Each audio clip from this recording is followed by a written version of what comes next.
हमने जो है यूनिट ऑफ कंसंट्रेशन जो था वो स्टार्ट किया हुआ था, या कंसंट्रेशन टर्म्स बोलेंगे कि हम जो है कंसंट्रेशन को जो है वो हम किस किस टर्म्स में जो है वो रिप्रेजेंट कर सकते हैं। कल हमने देखा मोलैरिटी के टर्म्स में भी रिप्रेजेंट कर सकते हैं। आज का जो हमारा टॉपिक है वो है मोलैरिटी ऑफ अ सॉल्यूशन। आज का हमारा टॉपिक क्या है? मोलैरिटी ऑफ अ सॉल्यूशन की जो हम कंसंट्रेशन होती है उसको जो है मोलैरिटी के टर्म्स में भी क्या कर सकते हैं? रिप्रेजेंट कर सकते हैं। अब ये मोलैरिटी हमारे पास क्या होती है? Molarity of a solution is defined as the, molarity को हम कैसे डिफाइन करेंगे? Is defined as the number of moles of solute dissolve per 1000 ग्राम और 1 kg ऑफ द सॉल्वेंट। कि हमारे पास मोलैरिटी क्या होती है किसी भी सोल्यूशन की, उसको हम कैसे डिफाइन करते हैं कि कितने नंबर ऑफ मोल्स जो है सोल्यूट के वो डिसॉल्व होते हैं पर 1000 ग्राम या 1 kg ऑफ द सॉल्वेंट में, उसको हम क्या बोलते हैं? Molarity of a solution. हमें पता है कि हमारे पास जो है सॉल्यूशन में हमारे पास दो कंपोनेंट्स होते हैं, एक होता है सोल्यूट, एक होता है सॉल्वेंट।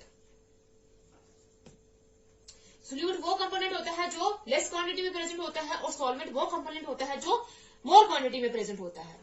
तो कितने number of moles of solute इस गिवन सॉल्वेंट में 1000 ग्राम और 1 kg ऑफ द सॉल्वेंट में डिसॉल्व होंगे, उसी को हम क्या बोलते हैं? Molarity of a solution. Molarity of solution को हम रिप्रेजेंट कैसे करते हैं? स्मॉल एम से। जैसे मोलैरिटी को रिप्रेजेंट कर रहे थे हम कैपिटल एम से, वैसे मोलैरिटी को रिप्रेजेंट हम करते हैं स्मॉल एम से। तो अगर हमें अब मोलैरिटी जो है वो कैलकुलेट करनी है, मोलैरिटी का जो फॉर्मूला है वो हम कैसे मोलैरिटी को कैलकुलेट करेंगे? मोलैरिटी का फॉर्मूला क्या है? मोलैरिटी का फॉर्मूला होता है number of moles of solute, number of moles of solute upon mass of solvent in kilograms. अगर हमने जो मास ऑफ सॉल्वेंट किलोग्राम्स में लिया है तो हमारे पास मोलैरिटी किसके बराबर हो जाएगी? Number of moles of solute upon mass of solvent in kilograms. लेकिन अगर हम मास को जो है सॉल्वेंट को रिप्रेजेंट कर रहे हैं ग्राम्स में, तब हमारे पास मोलैरिटी कैलकुलेट करने का फॉर्मूला क्या होगा? Number of moles of solute upon mass of solvent in grams into में क्या आ जाएगा? 1000 आ जाएगा। तो हम इस फॉर्मूले से जो है मोलैरिटी को वो है कैलकुलेट कर सकते हैं। या फिर अगर हमें केजी में दिया होगा, किलोग्राम्स में दिया होगा, तो हम इस फॉर्मूले से जो है मोलैरिटी को कैलकुलेट करेंगे। अगर हमें ग्राम्स में दिया होगा तो हम इस फॉर्मूले से जो है मोलैरिटी को कैलकुलेट करेंगे। ये था हमारे पास मोलैरिटी का फॉर्मूला कि हम मोलैरिटी को कैसे कैलकुलेट कर सकते हैं। अब मोलैरिटी के फिर यूनिट्स क्या होंगे? Number of moles of solute है तो number of moles of solute हम मोल्स लेंगे, पर आ जाएगा upon mass of solvent. Kilograms में लिया हुआ तो उसके यूनिट्स क्या आएंगे? किलोग्राम आएंगे। तो हमारे पास जो है मोलैरिटी के यूनिट्स क्या आ जाएंगे? Moles per kilogram. और फिर जब हम किलोग्राम को डिनोमिनेटर से न्यूमिनेटर में लेकर जाएंगे तो हम उसको ले लेंगे मोल्स केजी इनवर्स ले लेंगे। तो हमारे पास जो यूनिट है मोलैरिटी के वो क्या हो जाएंगे? मोल केजी इनवर्स, या फिर सिंपली हम जो है इसको स्मॉल एम से जो है वो रिप्रेजेंट करेंगे मोल केजी इनवर्स को। तो हमने देखा यूनिट्स क्या है मोलैरिटी के हमारे पास? मोल केजी इनवर्स। अब हमने बोला है कि जो मोलैरिटी होती है वो किसके इक्वल होती है? Number of moles of solute upon mass of solvent in kilograms, या अगर हम ग्राम्स में लेंगे तो ग्राम्स लिखेंगे इनटू 1000 कर देंगे। तो अब ये number of moles of solute जो है हम कैसे कैलकुलेट कर सकते हैं? Number of moles of solute किसके बराबर होता है? मास of solute upon molar mass of solute. इस फॉर्मूले से जो है हम जो है number of moles of solute को कैलकुलेट कर सकते हैं। अब अगर हम नंबर ऑफ मोल्स की जो वैल्यू है पुट करेंगे इधर, तो हमारे पास मोलैरिटी किसके बराबर हो जाएगी? न्यू फॉर्मूला क्या बनेगा हमारे पास? Number of moles of solute की जगह आ जाएगा mass of solute upon molar mass of solute. Into में क्या आ जाएगा? अगर हम ग्राम्स में लेंगे 1000 अपॉन क्या आ जाएगा? Mass of solvent in grams. अगर हमें केजी में लिया है तो यहाँ पे सिर्फ आ जाएगा molar mass of solute into mass of solvent in KG, यहाँ पे 1000 फिर नहीं आएगा। तो ये जो है हमारे पास फॉर्मूला, इस फॉर्मूले से जो है हम मोलैरिटी को कैलकुलेट कर सकते हैं। ये हमारे पास किसका फॉर्मूला है? To calculate molarity. अब जो है अगर हम इसको रिप्रेजेंट करें तो मोलैरिटी को रिप्रेजेंट करते हैं एम से, तो हम जो है मास ऑफ सोल्यूट को रिप्रेजेंट करते हैं डब्ल्यूबी से, इनटू में आ जाएगा 1000। मोलर मास ऑफ सोल्यूट को रिप्रेजेंट करते हैं एमबी से, इनटू मास ऑफ सॉल्वेंट को हम रिप्रेजेंट करते हैं डब्ल्यूए से। तो अब हम जो है इसको मोलैरिटी को जो है वो इस फॉर्मूले से भी रिप्रेजेंट कर सकते हैं। डब्ल्यूबी यहाँ पे क्या है? मास ऑफ सोल्यूट, इनटू में आ जाएगा 1000। मोलर मास ऑफ सोल्यूट जो है उसको कैसे रिप्रेजेंट करेंगे? एमबी से, और डब्ल्यूए यहाँ पे क्या है? Mass of solvent in grams. तो अब जो है मोलैरिटी हमारे पास क्या होगी? मोलैरिटी को हम कैसे डिफाइन करेंगे? Number of moles of solute, कि कितने number of moles of solute जो है वो डिसॉल्व होंगे पर 1000 ग्राम और 1 kg ऑफ द सॉल्वेंट में, उसी को हम क्या बोलते हैं? Molarity of the solution. एक ऐसा सॉल्यूशन जिसमें 1 मोल ऑफ सोल्यूट होंगे, ऐसा सॉल्यूशन जिसमें 1 मोल ऑफ सोल्यूट जो होंगे वो डिसॉल्व होंगे 1000 ग्राम ऑफ सॉल्वेंट में, ऐसे सॉल्यूशन को हम क्या बोलेंगे? उसकी जो मोलैरिटी होगी वो इक्वल होगी 1 के, और ऐसे सॉल्यूशन को हम बोलेंगे मोलर सॉल्यूशन। ऐसा सॉल्यूशन जिसमें क्या होगा 1 मोल ऑफ सोल्यूट जो है वो डिसॉल्व होंगे 1000 ग्राम ऑफ सॉल्वेंट में, तो उसकी जो मोलैलिटी होगी वो इक्वल होगी 1 के। तो ऐसे सॉल्यूशन को हम बोलेंगे वो क्या है, हमारे पास मोलर सॉल्यूशन है। तो ये जो हमारे पास मोलैलिटी होती है ये बेटर वे है जिससे हम कंसंट्रेशन को एक्सप्रेस कर सकते हैं देन मोलैलिटी। क्यों? क्योंकि कल हमने देखा था कि जो मोलैलिटी होती है उसकी एक डिसएडवांटेज होती है, वो क्या कि मोलैलिटी जो है वो चेंज करती है टेम्परेचर के साथ। मोलैलिटी जो है वो क्या होती है, चेंज विद टेम्परेचर। मोलैलिटी जो है वो टेम्परेचर के साथ जो है वो चेंज करती होती है। मोलैलिटी जो है वो टेम्परेचर के साथ चेंज होती है। तो ये जो है बेटर वे इसलिए है एक्सप्रेस करने का क्योंकि जो मोलैलिटी है वो टेम्परेचर के साथ चेंज नहीं होती है। जो मोलैलिटी है वो टेम्परेचर के साथ चेंज नहीं होती है। क्यों नहीं होती है? क्योंकि जो मोलैलिटी चेंज इसलिए होती है कि जो मोलैलिटी है वो डिपेंड करती है वॉल्यूम के ऊपर, और वॉल्यूम जो है वो टेम्परेचर के डायरेक्टली प्रोपोर्शन होता है। तो मतलब वॉल्यूम चेंज, टेम्परेचर चेंज होगा तो वॉल्यूम चेंज होगी, तो वॉल्यूम चेंज होगी तो मोलैलिटी हमारे पास चेंज होगी। लेकिन मोलैलिटी में ऐसा कुछ नहीं होता है। मोलैलिटी में जो है जो डिपेंड करती है मास ऑफ द सॉल्वेंट पे, और मास ऑफ द सॉल्वेंट जो है वो टेम्परेचर के साथ चेंज नहीं होता है। तो इसलिए हम बोलेंगे कि जो मोलैलिटी है वो टेम्परेचर के साथ चेंज नहीं होती है। इसलिए ये बेटर वे है जिससे हम जो है कंसंट्रेशन को एक्सप्रेस कर सकते हैं।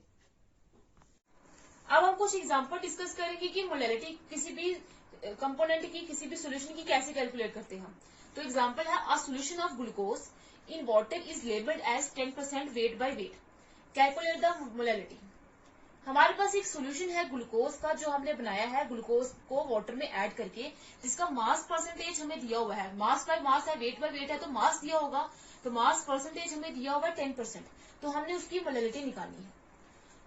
अब 10% ग्लूकोज का सोल्यूशन है, मास परसेंटेज में हमने ये पढ़ा था। अगर हमारे पास 10% का सोल्यूशन है तो इसका मतलब क्या है कि हमने 10 ग्राम ग्लूकोज को ऐड किया।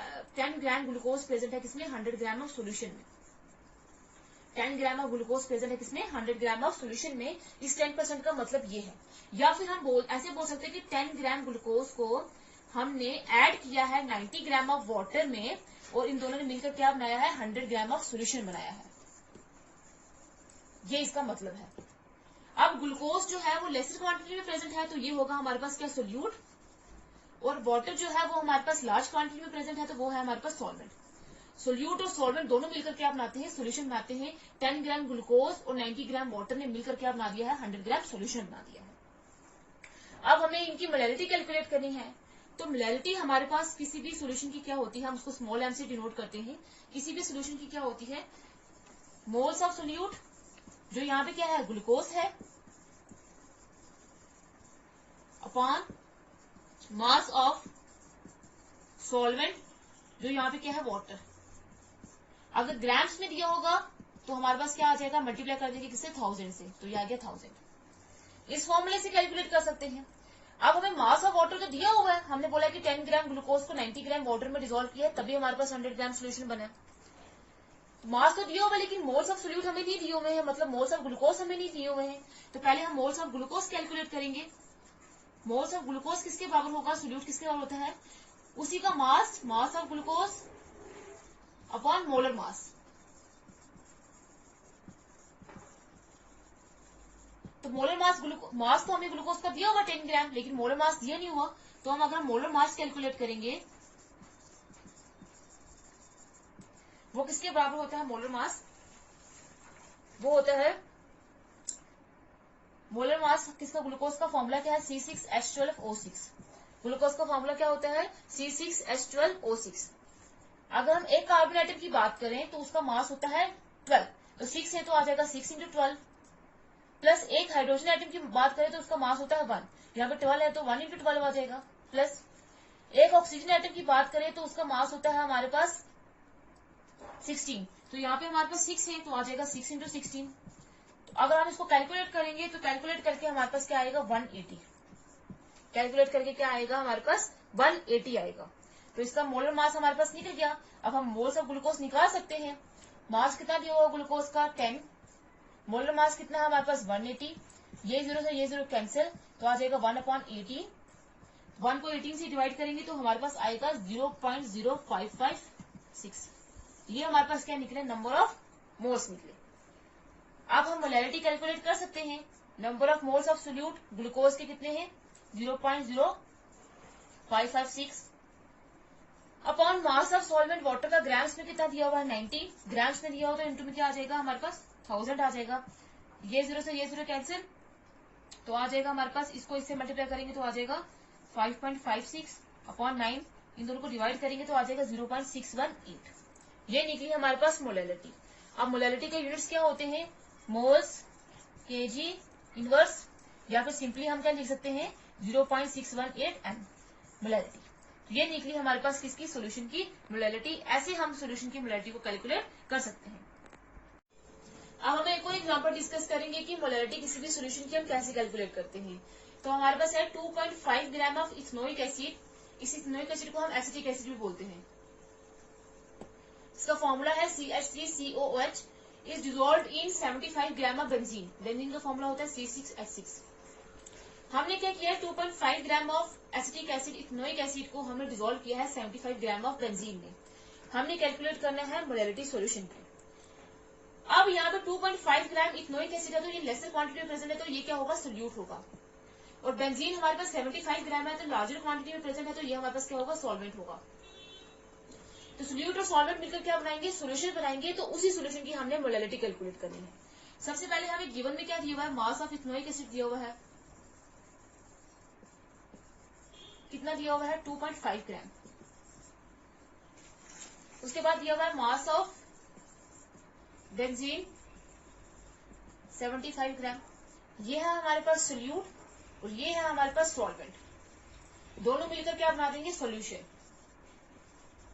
हमने इनकी क्या निकाली है, मोलैलिटी निकालनी है। तो मोलैलिटी जो है वो स्मॉल m से डिनोट करते हैं, वो किसके बराबर होती है, number of moles of solute upon mass of solvent.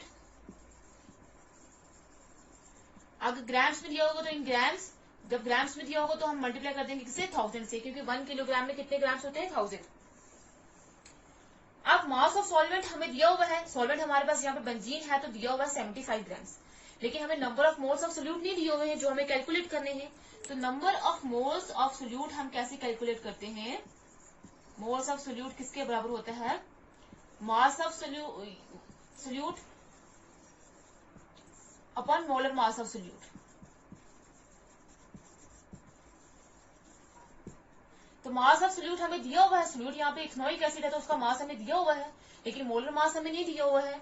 तो अब हम पहले मोलर मास कैलकुलेट करेंगे सोल्यूट का। मोलर मास ऑफ सोल्यूट जो यहाँ पे क्या है, एसिटिक एसिड या इसका इथेनोइक एसिड बोलेंगे, इसका फॉर्मूला है CH3COOH। तो मोलर मास निकालेंगे। अब देखो यहाँ पे कार्बन एटम्स कितने हैं, एक कार्बन एटम, दो कार्बन एटम। एक कार्बन एटम का हमारे पास मास होता है 12, तो यहाँ पे दो है तो आ जाएगा 2 × 12 प्लस यहाँ पे हाइड्रोजन एटम कितने हैं, 3 और 1 4। एक हाइड्रोजन एटम का हमारे पास मास होता है 1, तो 4 का क्या होगा 1 × 4 प्लस एक ऑक्सीजन एटम का हमारे पास मास होता है 16, तो यहाँ पे 2 है, 2 के हैं तो आ जाएगा 2 × 16। 2 × 12 कितना होता है 24, 1 × 4 4, 16 × 2 होता है हमारे पास 32। तीनों को अगर हम ऐड करेंगे तो आ जाएगा 60। तो ये निकला हमारे पास मोलर मास किसका, सोल्यूट का, जो है हमारे पास यहाँ पे एसिटिक एसिड इथेनोइक एसिड। तो यहाँ पे हम वैल्यू पुट कर देंगे, मास ऑफ सोल्यूट कितना दिया हुआ हमें 2.5 अपॉन मोलर मास इसका निकला हमारे पास 60। इन दोनों को डिवाइड करेंगे तो आ जाएगा हमारे पास 0.0417। ये हमारे पास क्या निकले, नंबर ऑफ मोल्स। अब हम मोलैलिटी कैलकुलेट करेंगे। मोलैलिटी हमारे पास किसके इक्वल है, number of moles of solute, जो किसके बराबर है 0.0417। Mass of solvent in grams कितना दिया हुआ है 75, मल्टीप्लाई में ग्राम्स में तो 1000 से मल्टीप्लाई करेंगे तो आ गया 1000। तो इन दो सबको कैलकुलेट करके आएगा 0.556। इन सभी को कैलकुलेट करके हमारे पास आएगा 0.556, या फिर हम इसको लिखेंगे मोल्स केजी इनवर्स या फिर मोल्स पर केजी, इसके यूनिट्स है मोलैलिटी के, या फिर सिंपली लिखेंगे हम 0.556 m। ये हमारे पास निकली क्या, मोलैलिटी, जब हमने क्या किया था 2.5 ग्राम इथेनोइक एसिड को डिसॉल्व किया था 75 ग्राम ऑफ बेंजीन में। तो ऐसे हम इन फॉर्मूले को लगा के हम किसी भी सॉल्यूशन का मोलैलिटी कैलकुलेट कर सकते हैं। तो अगर हमें मोलैलिटी दी होगी या हमें मास दिया होगा सॉल्वेंट का, हम number of moles of solute भी निकाल सकते हैं, या फिर अगर हमें ये दोनों चीजें दी होंगी तो हम मास ऑफ सॉल्वेंट भी निकाल सकते हैं। तो ये है फॉर्मूला किसका, कैलकुलेट करने का, मोलैलिटी का।